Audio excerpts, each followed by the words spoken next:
Hi all 2024 December 28 current affairs നോക്കാം. സൂചിയില്ലാത്ത syringe വികസിപ്പിച്ച IIT Bombay ശബ്ദാതിവേഗമുള്ള ഊർജ്ജ തരംഗങ്ങൾ ഉപയോഗിച്ച് സിറിഞ്ചിലെ മരുന്ന് സ്കിൻ വഴി ശരീരത്തിലേക്ക് കയറ്റുന്നു. 2024 ഡിസംബറിൽ അന്തരിച്ച മാരുതി സുസുക്കി സ്ഥാപകൻ ഒസാമു സുസുക്കി വോട്ടർമാരുടെ ലിംഗാനുപാതത്തിൽ സ്ത്രീ വോട്ടർമാർക്ക് മുൻതൂക്കമുള്ള പട്ടികയിൽ കേരളത്തിന്റെ സ്ഥാനം 2. ഏറ്റവും കൂടുതൽ പ്രവാസി വോട്ടർമാരുള്ള സംസ്ഥാനം കേരളം. 2024 ഡിസംബറിൽ അന്തരിച്ച ഓസ്കാർ പുരസ്കാരം നേടിയ റോമിയോ ആൻഡ് ജൂലിയറ്റ് സിനിമയിലെ നായിക ഒലീവിയ ഹസി. സിഡ്നി ലാൻഡ് മാതൃകയിൽ വിനോദസഞ്ചാര പദ്ധതി നടപ്പിലാക്കാൻ പോകുന്ന കേരളത്തിലെ ആദ്യ വിനോദസഞ്ചാര കേന്ദ്രം ആതിരപ്പള്ളി തൃശൂർ. പാച്ചല്ലൂർ സുകുമാര സ്മാരക ട്രസ്റ്റിന്റെ സമഗ്ര സംഭാവന പുരസ്കാരത്തിന് അർഹനായത് കെ ജയകുമാർ.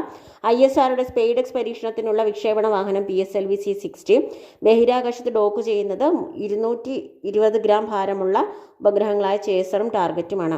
ദേശീയ അസംബ്ലി വോട്ട് ചെയ്ത് പുറത്താക്കിയ ദക്ഷിണ കൊറിയയിലെ ആക്ടിംഗ് പ്രസിഡന്റ് ഹാൻ ഡക്സു ഗോത്രമേഖലയിലെ യുവതി യുവാക്കൾക്ക് ഉപജീവനം നൽകുന്ന ലക്ഷ്യത്തോടെ കുടുംബശ്രീ ആരംഭിച്ച പദ്ധതിയാണ് Kudumbashree KTIC. Okay, thank you all.